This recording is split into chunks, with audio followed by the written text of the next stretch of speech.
Thank you for watching, liking, commenting, sharing, and subscribing right now. As you can see, Ramoska says new iPod Touches come with the software, though.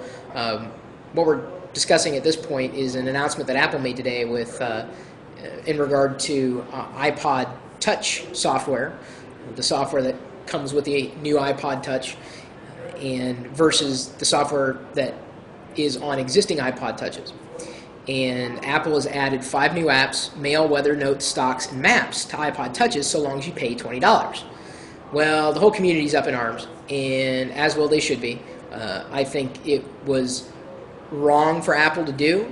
I understand, though, that the logic behind doing what they did, and I have a few reasons as to why, and 5 things to consider before you start complaining about this particular issue. Number one, iLife has always been bundled separately. It does come with new Macs, but it doesn't. You can't get free updates when they issue revisions if you already have a copy of iLife. You have to buy a new copy of it. So you'd have to buy iLife off the shelf versus getting it bundled with a new Mac. Just like you can buy the new iPod Touch apps off the virtual shelf. You'll have to pardon me if I'm laggy. I'm streaming this on a wireless broadband connection, so my frame rates and quality aren't exactly up to snuff. Or you could get it with the new iPod Touch. So it is your decision. Number two, you knew what apps came with the iPod Touch if you got it. You knew. You looked at it. You said these are the apps it comes with, and you hoped that Apple would release the new apps at some point in the future, and they did. Certainly, they didn't do it for free, apparently, but at least you can legally put those apps on your iPod Touch if you don't have an iPhone. Yes, it's very peaceful here at Google, largely because we are enjoying the view as we discuss the tech view. Number three, you may spend $20 on these apps, but think of all the people out there who don't want the apps, Mail, Weather, Notes, Stocks, and Maps. They're saving $20. And I realize it's kind of a lame, kind of write-off excuse, but it is true. If you don't want to spend the $20, don't spend the $20. It doesn't bother me a bit in terms of what you decide to do, that is. If you think about it, Mail, Weather, Notes, Stocks, and Maps. Alone, I believe that Maps application on either the iPod Touch or specifically the iPhone is worth twice the amount of $20.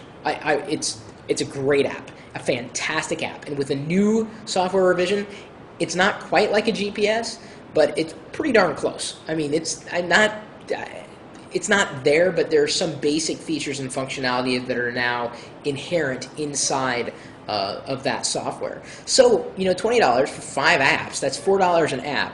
That's not horrible, and if you only like it for one, let's say email or weather, well, then you just think about it, you get the other ones. I mean, software isn't always cheap. You could wait to see if Apple will extend their iPhone SDK to the iPod Touch. It's not likely, but it could happen, and then someone else develops different versions of the same software. And then finally, you got to understand it's Apple's choice to make, and if you don't like it, you can buy something else. And if you don't like me saying that, that's not my problem. I'm not saying that you should get an iPhone or an iPod Touch based on these types of decisions or scenarios, but I think that there are not a lot of alternatives to the whatever line from Apple, but it is, again, your choice. Apple's not turning into Microsoft and Bonzo. They're really not. They're two different kinds of companies. Apple it's just different. I mean, and this is just different. Again, to reiterate, Apple, I think, was in the wrong. I think they slapped their community right across the face by doing this. But again, they've done it before, at least with iLife. Well, but then with iLife, it was like $80. If you just buy something, I think it's $80 buying it off the shelf. It's substantially more than $20. Apple could have done this for the community, but instead, I don't know what they're proving. Maybe they'll get a higher profit margin. Maybe, I don't know what they're going to do. Who knows? It's Apple. It's anybody's guess. But I just wanted to get those 5 points across. Not necessarily running to the defense of Apple. Apple doesn't need me to defend them. But I do think that this isn't the worst thing that could have happened. If they were just charging for firmware updates, I'd be a lot more upset. And they're not. That's not what they're doing.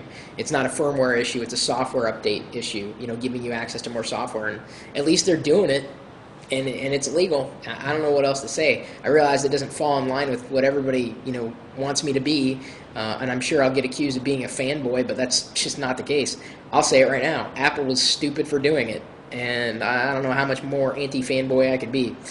So anyway, those are just my thoughts on this new drama that's unfolding back on land, wherever you guys are. I'm out on the ocean on vacation.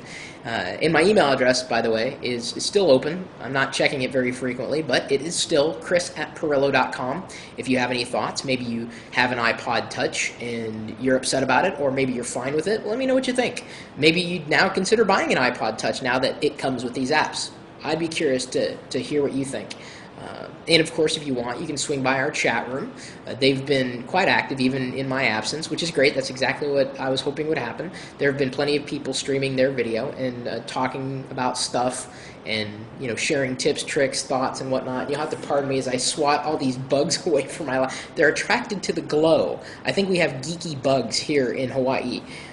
Anyway, the chat room is open right now, 24 hours a day, 7 days a week, at live.pirillo.com. Mahalo.